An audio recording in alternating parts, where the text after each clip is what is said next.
So hello everyone, कैसे हैं आप सभी। होप सब अच्छे होंगे। Welcome to my channel NCERT with Rani. इस वीडियो लेक्चर में हम देखेंगे रिसोर्सेज प्लानिंग के बारे में। रिसोर्सेज प्लानिंग क्या है, क्यों जरूरी है, इसके बारे में हम यहाँ पर पढ़ेंगे इस वीडियो लेक्चर में। जैसा कि आप सभी जानते हैं, class 10 geography chapter 1 resources and development को हम यहाँ पर कंटिन्यू कर रहे हैं और बहुत सारे लेक्चर इसके ऑलरेडी अपलोड हो चुके हैं, तो आप सब चैनल पे जाकर देख सकते हैं। So let's start. Planning is the widely accepted strategy for judicious use of resources.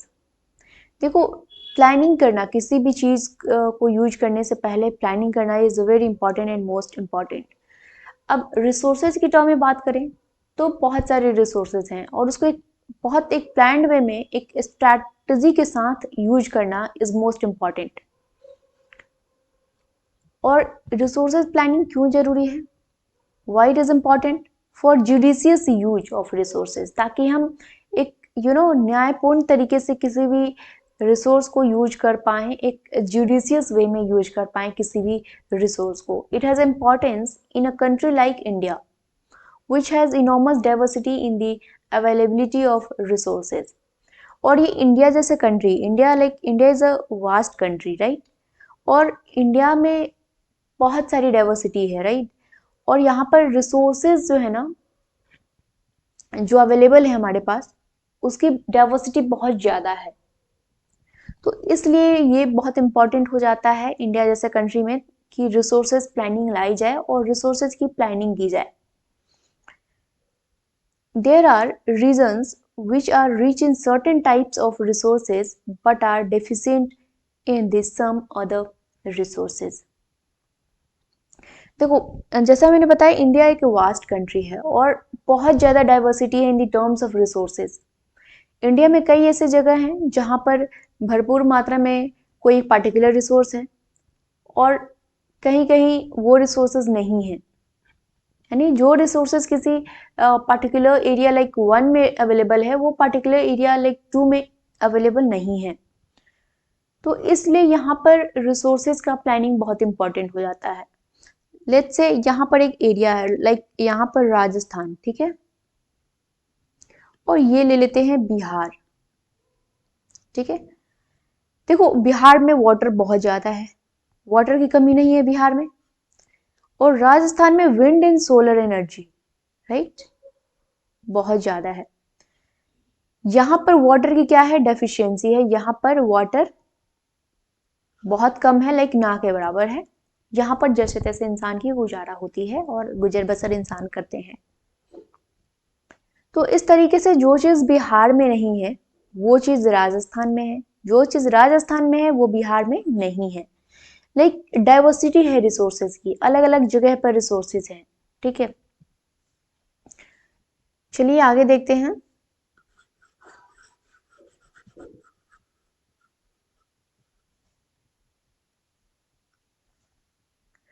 There are some regions which can be considered self-sufficient in the terms of availability of resources, and there are some regions which have acute shortage of some vital resources. For example, the states of Jharkhand, Chhattisgarh and Madhya Pradesh are rich in minerals and coal deposits. Arunachal Pradesh has abundance of water resources but lacks in the infrastructural development.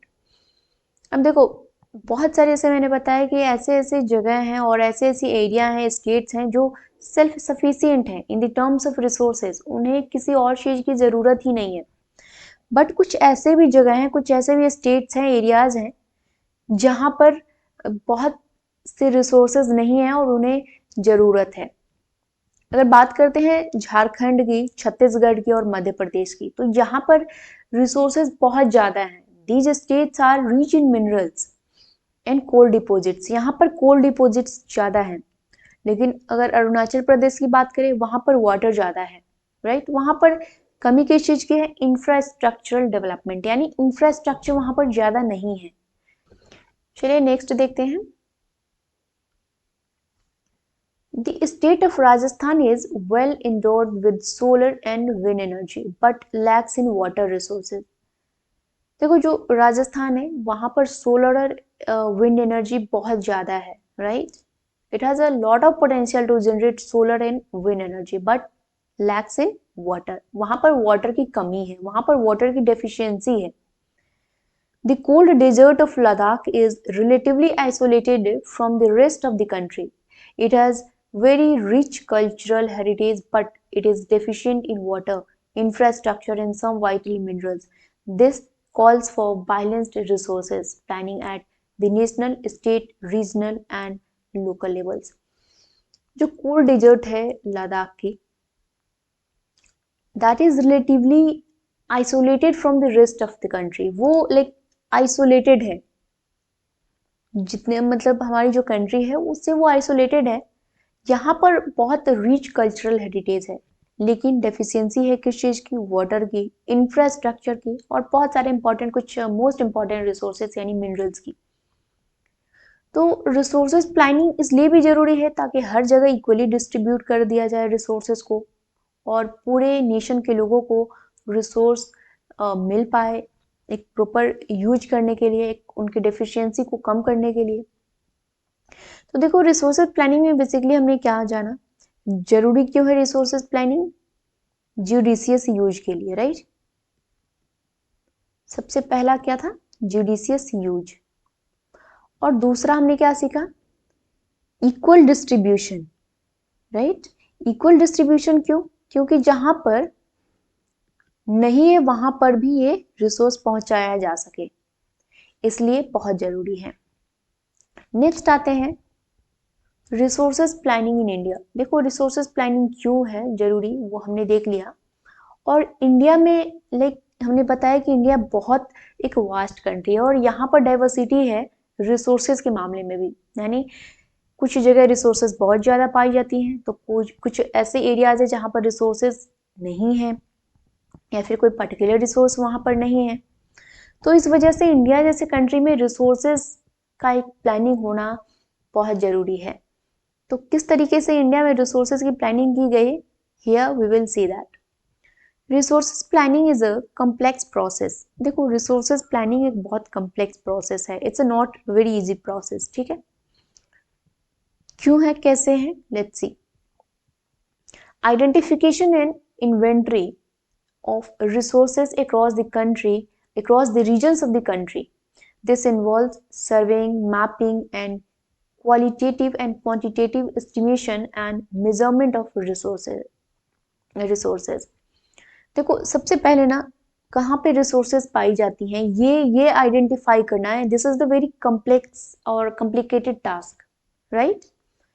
सर्वे करना, mapping करना, ठीक है, वहां पे quantity और उसकी quality क्या है इसका estimation, right, measurement of the resources.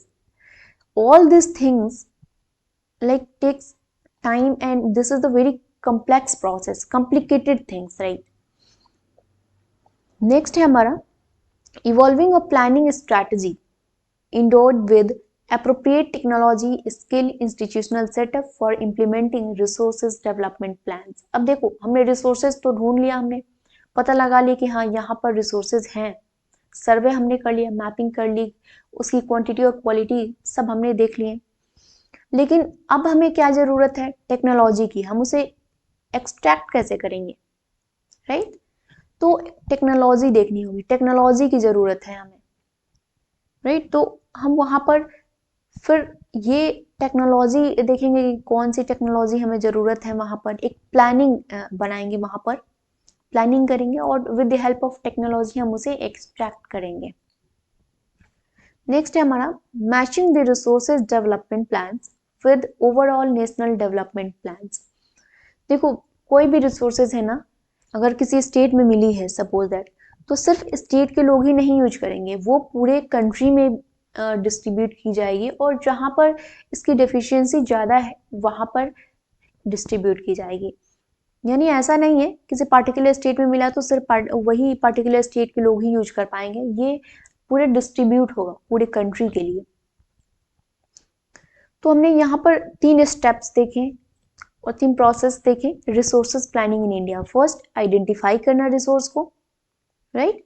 दूसरा टेक्नोलॉजी स्किल के हेल्प से उसे एक्सट्रैक्ट करना और पूरे कंट्री में उसे डिस्ट्रीब्यूट करवाना. This is the resources planning in India. The availability of resources is necessary condition for the development of any region, but mere availability of resources in the absence of corresponding changes in technology and institutions may hinder development. देखो resources का होना बहुत important है किसी भी country का या किसी भी नेशन का डेवलपमेंट के लिए, बट सिर्फ रिसोर्सेज होना इज नॉट सफिशिएंट। अगर आपके पास टेक्नोलॉजी नहीं है, इंस्टीट्यूशन नहीं है, तो वो डेवलपमेंट वहाँ का नहीं हो पाएगा और रिसोर्सेज का होना किसी काम का नहीं होगा। लाइक अफ्रीका, अफ्रीका में देखो वहाँ पर सोना बहुत ज़्यादा है, लेकिन आज भी अफ्रीका बहुत गरीब है। क्यों? क्योंकि उनके पास टेक्नोलॉजी नहीं है, उनके पास इंस्टीट्यूशंस नहीं है, and because of that they are backward now. Next है, there are many regions in our country that are rich in resources, but these are included in economically backward regions. On contrary, there are some regions which have a poor resources base, but they are economically developed. देखो बहुत से reason है हमारी भी country में जहाँ पर resources बहुत ज़्यादा हैं, लेकिन फिर भी वो इकोनॉमिकली बैकवर्ड रीजन में आते हैं, और कहीं कहीं ऐसे हैं कि रिसोर्सेज बहुत कम है, राइट, लेकिन वो इकोनॉमिकली बहुत डेवलप है, राइट। तो इस तरीके से सिर्फ रिसोर्सेज का होना इज नॉट द इम्पॉर्टेंट और not the sufficient for the development. उसका एक सही यूज यानी with the help of technology, technology होना is most important for the development. Like Japan, अगर आप देखो, अगर कंट्री की बात करें, जापान को देखो, तो जापान बहुत छोटा कंट्री है, right, mayor like state of India, और उसके पास वो इतना इकोनॉमिकली स्ट्रॉन्ग क्यों है? Because they have technology, right, उनके पास टेक्नोलॉजी है और इस वजह से वो इकोनॉमिकली बहुत स्ट्रॉन्ग है। The history of colonisation reveals that rich resources in colonies have were main attraction for the foreigners, foreign invaders। देखो जो हिस्ट्री है कॉलोनाइजेशन की, किस तरीके, जैसे कि इंडिया कॉलोनी था किसका? ब्रिटिश का। ब्रिटिशर्स क्यों आए? बेसिकली उनके आने का रीजन क्या था? रिसोर्सेज का होना। फॉरेनर्स जितने भी आए हैं ना इंडिया में, उनका मेन रीजन रहा दी resources of India. It was primarily the higher level of technological development of the colonizing countries that helped them to exploit resources of other regions and establish their supremacy over the colonies. Therefore, resources can contribute to development only when they are accompanied by appropriate technological development and institutional changes. India has experienced all this in different phases of colonization. Therefore, in India, development in general and resources development in particular does not only evolve the availability of resources but also the technology, quality of human resources and historically experiences of the people। देखो पूरा मैं conclusion अगर दूं इस चीज का, तो बात ये कही गई है कि जिसके पास टेक्नोलॉजी है वो कहीं और का भी रिसोर्स यूज कर पा रहा है, because they have technology, they are strong in technological term, right. जितने भी ब्रिटिशर्स थे या फिर जितने भी लोग या फॉरेनर्स जो थे जिन्होंने इंडिया को अपना कॉलोनी बनाया, वो सिर्फ इंडिया में इस वजह से आए थे क्योंकि इंडिया में बहुत ज़्यादा रिसोर्सेज था, और जितने भी फॉरेनर्स आए ना उनके पास टेक्नोलॉजी था। वो आए और अपनी टेक्नोलॉजी के हेल्प से यहाँ के जितने भी रिसोर्सेज हैं उन्हें एक्सट्रैक्ट किया और अपने तरफ ले गए, और वो आज बहुत रिच हैं, they are economically very strong. Why? Because they have technology. So यहाँ पर सीधी सी एक बात कही गई है कि रिसोर्सेज का होना is not very important, resources का होना और टेक्नोलॉजी का होना इज मोस्ट इंपॉर्टेंट, यानी दोनों का होना बहुत जरूरी है किसी भी कंट्री के डेवलपमेंट के लिए। नेक्स्ट है कंजर्वेशन ऑफ रिसोर्सेज, रिसोर्सेज का कंजर्वेशन।